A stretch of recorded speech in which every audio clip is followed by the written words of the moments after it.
சர்க்கரை நோயாளிகள் தேநீரில் சர்க்கரை சேர்க்கலாமா என அடிக்கடி சந்தேகப்படுகிறார்கள்.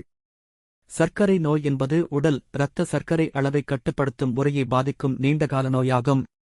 சாதாரண சர்க்கரை குடிப்பது இரத்த சர்க்கரை அளவை உயரச் செய்யும். அந்த உயர்வு சர்க்கரை நோயாளிகளுக்கு ஆபத்தாக இருக்கும். அதிக இரத்த சர்க்கரை இரத்தக் குழாய்களை பாதிக்கும். அது நேரத்திற்கு நேரம் நரம்புகளை பாதிக்கும். இதய நோய் அபாயத்தை அதிகரிக்கும். அது சிறுநீரக பாதிப்புகள் போன்ற சிக்கல்களையும் உருவாக்கும். சிறிதளவு சர்க்கரை கூட இரத்த சர்க்கரை மீது தாக்கம் ஏற்படுத்தும். சிலர் ஒரு டீஸ்பூன் பிரச்சனை அல்ல என்று நினைப்பார்கள். ஆனால் தொடர்ந்து சிறிது சிறிதாக எடுத்தால் அது சேரும்.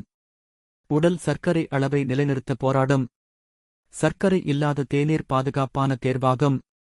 பிளாக் டீயில் அதிக கலோரி இருக்காது. கிரீன் டீயும் ஆரோக்கியமானது.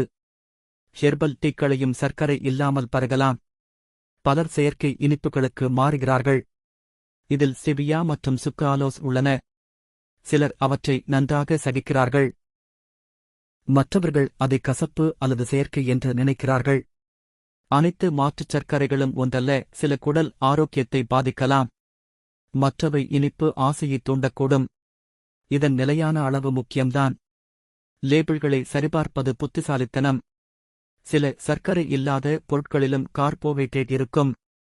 சர்க்கரை நோயாளிகள் தங்கள் இரத்த சர்க்கரை அளவை அடிக்கடி பரிசோதிக்க வேண்டும். டாக்டர்களும் டயட்டிஷியன்களும் தனிப்பட்ட ஆலோசனை தருவார்கள். ஒரே விதி அனைவருக்கும் பொருந்தும் என நினைக்கக்கூடாது. மொத்தத்தில் தேநீரில் சர்க்கரை சேர்ப்பதை தவிர்ப்பது சர்க்கரை நோயை கட்டுப்படுத்த உதவும்.